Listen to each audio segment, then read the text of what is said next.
आम तौर पर जब रमजानुल मुबारक का महीना आता है तो अल्हम्दुलिल्लाह ईमान वालों की इबादतों में खूब इजाफा हो जाता है। नमाज की पाबंदी होने लगती है, तिलावत का मामूल बन जाता है, तस्बीहात का एहतिमाम होने लगता है। और ये होना भी चाहिए क्योंकि ये महीना अल्लाह ताला की रहमतों को समेटने का महीना है। लेकिन इसके साथ साथ इस बात का भी ध्यान रखना चाहिए कि रोज़ों की फर्जियत का खास मकसद कुरान करीम में तकवा बताया गया है। और तकवा नाम है ज़ाहिरी और बातिनी गुनाहों को छोड़ देने और उनसे बचते रहने का।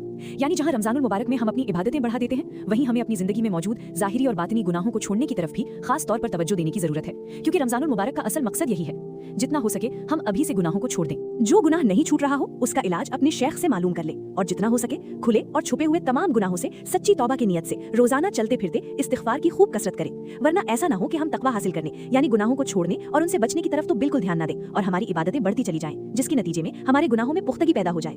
क्योंकि आमाल नसीमे सुबह की तरह है। सुबह की हवा गुलाब के फूल को लगती है तो जिस तरह उसकी लाली को बढ़ाती है उसी तरह उसके कांटों को भी सख्त करती है। चुनांचे हजरत मौलाना कारी सिद्दीक साहब फरमाते हैं कि अगर आदमी अपने अंदर तब्दीली पैदा नहीं करता तो अच्छे अमाल में अगर किसी दर्जे में लगता भी है या अच्छी बात कहता है तो उसके अंदर ग़िज़ा भी वैसी ही बनती है। उसका वो अमल या बात उसकी ग़िज़ा बनेगी जो वो अमल करता है। बुजुर्गों ने लिखा है कि आदमी जिक्र करता है और अखलाक उसके ठीक नहीं है तो वो जिक्र बदअखलाकी की ग़िज़ा बनेगा। वो जिन गुनाहों में लगा हुआ है उस जिक्र से उन गुनाहों को कुव्वत पहुंचेगी। अमाल ग़िज़ा है और ग़िज़ा का काम है ताकत बनाना और ताकत पहुंचाना।